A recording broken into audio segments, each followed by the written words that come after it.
Et c'est parti.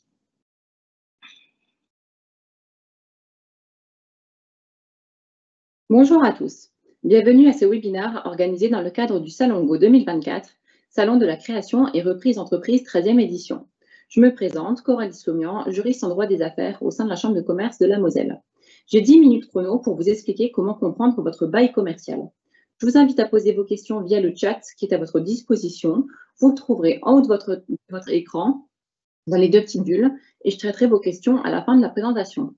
Je précise également que cette visioconférence est enregistrée. Vous pourrez la retrouver très prochainement sur les chaînes YouTube de la Chambre de commerce et de la Chambre des métiers.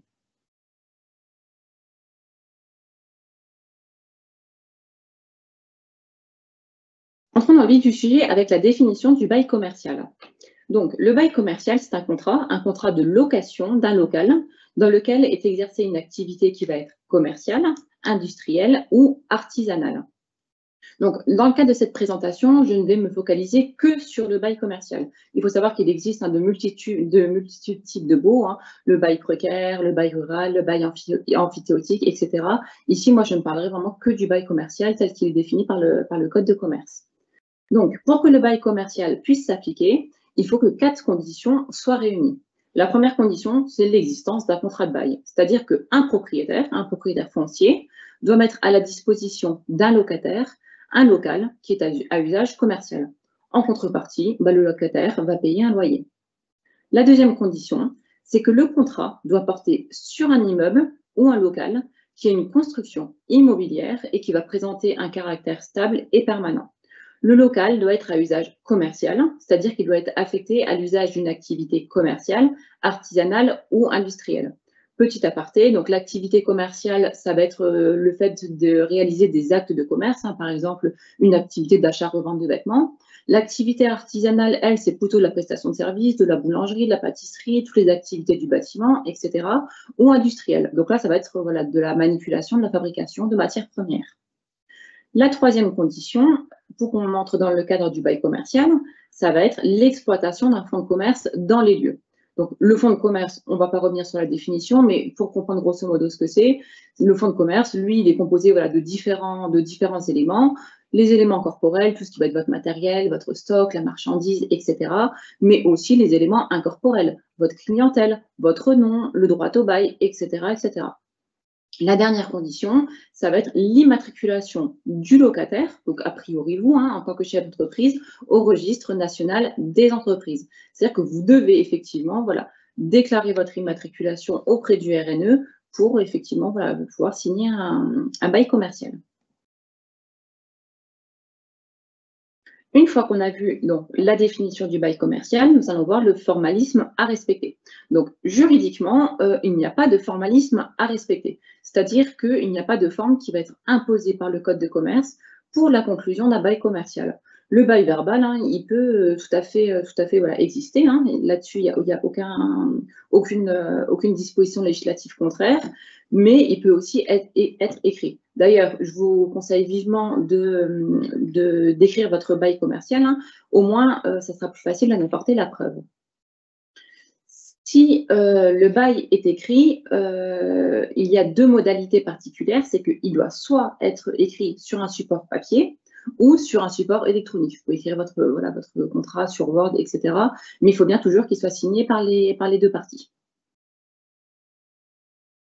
Donc, dans la mesure où vous allez potentiellement choisir la forme écrite du bail, il y a certaines mentions obligatoires qui doivent être contenues dans votre bail. Donc, ce sont ce qu'on appelle juridiquement les dispositions du Code de commerce, donc qui sont des dispositions impératives du statut des baux commerciaux. Donc, la première disposition qui doit apparaître dans votre bail, ça va être le droit au renouvellement du bail. Donc, le bail tel qu'on le connaît, c'est un bail qui est conclu pour 9 ans. On le voit, souvent, on l'appelle aussi le bail 369. C'est-à-dire que toute période triennale, il sera possible de mettre fin au bail. Donc là, dans le contenu du bail, ce qui est important, effectivement, c'est de prévoir le droit au renouvellement de votre bail. Que se passe-t-il au bout des 9 ans? Deuxième disposition impérative, ça va être la durée minimale du bail. Donc, on ne peut pas conclure un bail commercial qui serait sur une durée inférieure à 9 ans. Il faut également prévoir la durée du bail renouvelé. Donc, à partir du moment où vous avez atteint la période des 9 ans, quelle est la nouvelle durée du bail qui est ici renouvelée? Troisième disposition, ça va être la possibilité de résolution anticipée du bail par le locataire qui va demander ses droits à la retraite ou le bénéfice d'une pension d'invalidité. À noter ici que, par exemple, la cessation de votre entreprise n'entraîne pas ipso facto la résiliation de votre contrat de bail. Le bail il se résilie automatiquement tous les 3, 6 ou 9 ans, sauf si vous prenez votre retraite, sauf si vous devenez invalide. Quatrième condition, ça va être le régime de déspécialisation. Donc, le régime de déspécialisation, ça va être la situation dans laquelle vous allez demander un changement d'activité en cours de bail. On parle de la clause de destination. Par exemple, vous signez un bail avec un propriétaire pour exercer une activité d'achat-revente de vêtements. Vous voulez ajouter à votre activité une activité voilà, qui est complètement différente. Par exemple, vous voulez faire également la boulangerie-pâtisserie. Il faut vraiment prévoir dans votre bail commercial la possibilité de changer la clause de destination, pouvoir rajouter une activité dans votre bail commercial. Autre disposition à prévoir, ça va être les modalités de révision du loyer. Donc, vous allez louer un local commercial. En contrepartie, vous allez payer un loyer. Comment est-ce que ce loyer va être révisé? Soit par période triennale, soit en fonction d'une clause d'indexation. Ensuite, autre disposition à prévoir, ça va être vraiment là aujourd'hui ce qui vous concerne principalement, c'est le montant des charges, impôts et taxes. Qui, par exemple, paye la taxe foncière, qui va payer les taxes d'ordures ménagères, etc., etc. Tout ça, voilà, il va falloir se mettre d'accord entre le propriétaire, le bailleur, et le preneur à bail, le locataire. Autre disposition qu'il va falloir impérativement indiquer dans votre contrat de bail, c'est la réglementation sur le dépôt de garantie. Donc, le propriétaire, il devra verser au locataire des intérêts lorsque le dépôt de garantie dépasse 3 ou 6 mois de loyer. Alors ça, on le rencontre beaucoup voilà, dans les grandes villes. Si vous exercez votre activité sur une petite ville ou une ville de taille moyenne, en général, le dépôt de garantie, ça va être 1 ou 2 mois de loyer. Autre élément, ça va être les modalités de mise en œuvre de la clause résolutoire. Pareil, comment on fait pour mettre fin au contrat? Est-ce qu'on le fait par voie d'huissier? Est-ce qu'on envoie une lettre recommandée avec accusé de réception? Est-ce qu'on envoie un mail au bailleur? Voilà. Il faut vraiment prévoir toutes les modalités de résiliation de votre contrat.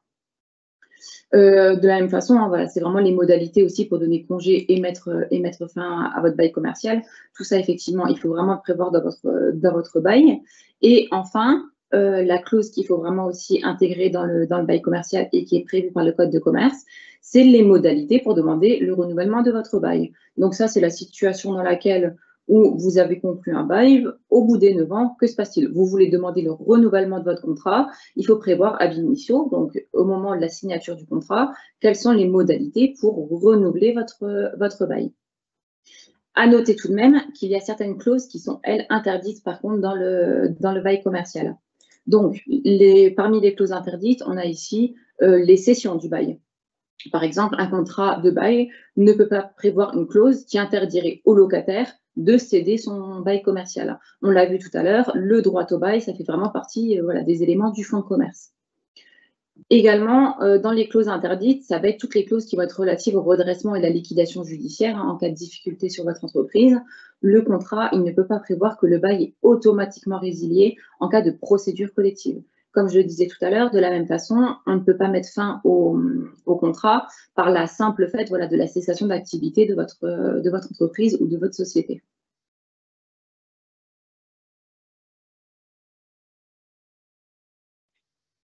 À côté, donc, il y a tout un tas aussi de mentions qui sont facultatives, donc là, qui ne sont pas obligatoires, pas forcément imposées par le Code de commerce.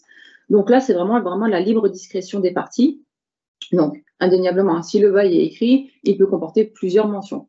Par exemple, la sous-location. Est-ce que votre locataire, est-ce que votre bailleur accepte la sous-location? Oui, non, il faut le mentionner dans le contrat. De la même façon, on peut prévoir aussi une mention qui va être relative à la fixation du loyer. Ici, les parties ab initio vont fixer ensemble le montant du loyer. Également, on peut prévoir la clause de destination, les activités qui vont être exercées dans les lieux. Voilà, pour ceux qui sont un petit peu plus renseignés sur le bail commercial, il existe aussi le bail to commerce. Donc, le bail to commerce, c'est le bail qui va permettre d'exercer toutes les activités commerciales. On peut avoir une clause de destination qui va être restrictive en imposant un certain type d'activité notamment. Donc, une fois qu'on a vu vraiment les mentions obligatoires, interdites et facultatives de votre bail, vous allez signer donc votre bail commercial avec un propriétaire. Et en plus du contrat, il va falloir annexer aussi des annexes au bail commercial. Donc là, ce n'est pas vous, en tant que locataire, qui allez devoir annexer ces éléments, c'est vraiment le propriétaire. Donc, le propriétaire, il doit annexer l'état des lieux. Donc, l'état des lieux, il est obligatoirement établi lors de l'entrée des locaux. Ça, j'insiste vraiment. Vraiment, ne rentrez pas dans les locaux, ne commencez pas votre activité tant que l'état des lieux n'est pas encore réalisé. Donc, l'état des lieux, il doit vraiment présenter avec précision l'état de chaque pièce, les équipements contenus dans le local que vous allez louer. En général, il est rédigé par le propriétaire et par le locataire. Sinon, vous pouvez mandater un tiers pour le rédiger à votre place. Si les parties n'arrivent pas à s'entendre, parce que ça peut arriver, l'état des lieux peut être établi par un commissaire de justice. Autre annexe à prévoir dans le bail commercial, c'est l'annexe environnementale. On parle aussi d'annexe verte. Donc là, ça ne va concerner que les locaux de plus de 2000 m². Donc tous les locaux inférieurs à 2000 m² ne sont pas concernés par cette annexe. Donc l'annexe environnementale, elle doit contenir plusieurs informations. Donc, tout ce qui va être descriptif des caractéristiques, vous savez, énergétiques des équipements, des systèmes du bâtiment, des locaux, la consommation annuelle d'eau et d'énergie des équipements, la quantité annuelle des déchets générés, etc., etc. On a aussi le DPE, le diagnostic de performance énergétique. Donc, le DPE, il comporte plusieurs éléments. La quantité d'énergie effectivement consommée ou estimée, les émissions de gaz à effet de serre, les gaz à effet de serre pour une utilisation standardisée du bâtiment ou d'une partie du bâtiment, parce que ça c'est possible aussi, que vous ne louez qu'une seule partie du bâtiment, les informations sur les conditions d'aération, la ventilation, etc., etc. Et on retrouve également l'état des risques naturels et technologiques. Donc, ça va concerner les biens immobiliers qui sont situés dans des zones couvertes par un plan de prévention des risques technologiques ou des risques naturels prévisibles. Donc voilà, en général, cette annexe, il faut qu'elle soit prévue par le propriétaire. Donc ça, le propriétaire, en général, quand il va vous louer le local, lui, en amont, il aura déjà pré-rédigé toutes ces annexes. N'oubliez pas qu'il faut impérativement les annexer à votre contrat.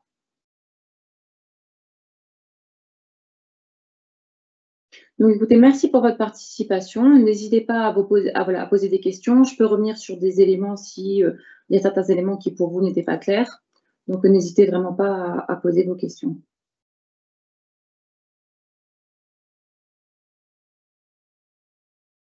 Écoutez, si on n'a pas de questions, si nous avons une question apparemment, dites-moi.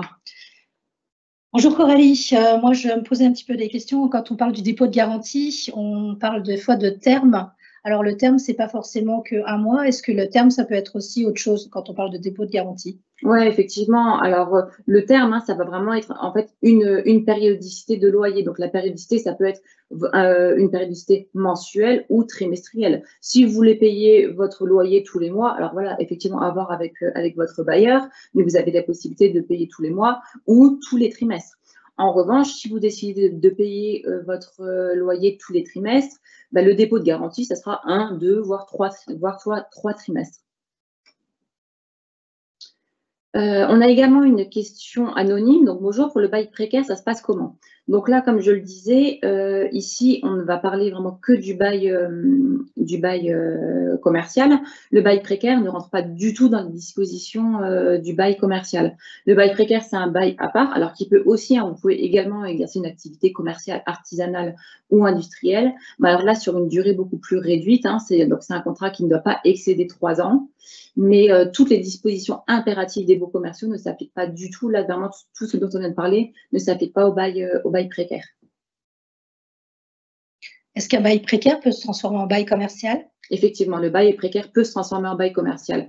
Si, par exemple, imaginons que vous ayez conclu un contrat précaire sur une durée d'1 an, mais qu'au bout d'1 an, vous restez dans les lieux pour continuer votre activité, que votre bailleur ne vous a pas demandé, voilà, à quitter les lieux, effectivement, il va y avoir une transformation du bail précaire en bail commercial. Attention, hein, à partir du moment où il y a transformation en bail commercial, on rentre dans les dispositions impératives du Code de commerce et vous allez obligatoirement être assujetti à toute la réglementation des baux commerciaux. Donc, soyez vraiment prudents sur la date de fin de votre contrat. Dans les loyers à percevoir quand on est propriétaire, est-ce qu'on peut inclure la taxe foncière, par exemple? Effectivement. Effectivement, dans le Code de commerce, il est précisé que les charges vont être réparties entre le bailleur, donc le propriétaire, et le locataire. Alors, tout ce qui va être imputé obligatoirement au bailleur, ça va être les travaux de gros œuvres. Par exemple, tout ce qui va être travaux de charpente, maçonnerie, etc., etc. Toutes les autres charges, par exemple la plomberie, si vous avez une climatisation, l'entretien de la climatisation, l'entretien du panneau, voilà, des panneaux photovoltaïques, etc., etc. Tout ça, voilà, la taxe foncière, les taxes d'ordures ménagères, ça va être réparti entre le propriétaire ou le locataire. Très souvent, on le voit dans la pratique quand même, à la charge du locataire. Donc ça, sachez que vous pouvez le négocier avec votre bailleur. Si je fais des travaux dans mon local et que j'abats par exemple une cloison, est-ce que le jour où je quitte ce local commercial, je dois être dans l'obligation de remettre la cloison? Alors là, ce qui est important, effectivement, c'est de bien regarder déjà dans l'état des lieux et de voir ce qui a été prévu au moment de la signature du contrat. Quelles seront les charges qui seront imputées au propriétaire au moment de la sortie du locataire du local, ou quelles seront les charges qui seront imputées au locataire. Mais voilà, vraiment, soyez vraiment le plus précis, le plus exhaustif possible lorsque vous allez rédiger votre contrat pour que justement, il n'y ait pas de mauvaise surprise quand vous quittez votre local. Si le DPE n'a pas été fait par le propriétaire, est-ce que du coup, je peux mettre une clause ou demander une révision du loyer? Vous pouvez effectivement, oui, demander une révision du loyer. Comme je disais, hein, toutes les annexes, ce sont voilà, des éléments qui sont vraiment imputés à la charge du propriétaire. Assurez-vous vraiment au moment où vous allez signer votre bail de bien vous assurer que toutes les annexes sont annexées à votre bail, puisque c'est aussi grâce aux annexes que vous allez pouvoir avoir un prévisionnel voilà, qui soit le plus précis possible et surtout savoir exactement dans quel local vous allez mettre les pieds, dans quel local vous allez ensuite exercer votre activité. De toute façon, voilà, sachez que au sein de votre chambre de commerce ou chambre de métier, il y a des conseillers qui sont là vraiment pour vous accompagner. Je parle ici, voilà, moi, je sais qu'à la chambre de commerce, on a une offre pour les locataires, également pour les bailleurs, hein, où on peut vous accompagner dans la relecture de votre bail commercial. Donc, n'hésitez vraiment pas à entrer en contact avec nous, hein. Voilà, on sera ravis de pouvoir vous accompagner sur des sujets voilà, un petit peu plus pointus. Donc écoutez, nous arrivons à la fin de ce webinaire. Je vous remercie vivement pour votre participation. N'oubliez pas que le Salon Go continue jusqu'à la fin de la semaine et que vous pouvez encore assister à de nombreuses visioconférences sur des sujets vraiment très variés. Je vous rappelle également que le salon est ouvert en présentiel ce vendredi 22 novembre de 9 h à 17 h à la Chambre des métiers de l'artisanat à Metz. N'hésitez vraiment pas à venir nous rencontrer. La Chambre de commerce et la Chambre de métiers sont à vos côtés pour aller plus loin. Il me reste à vous souhaiter une excellente continuité dans votre projet et un bon salon.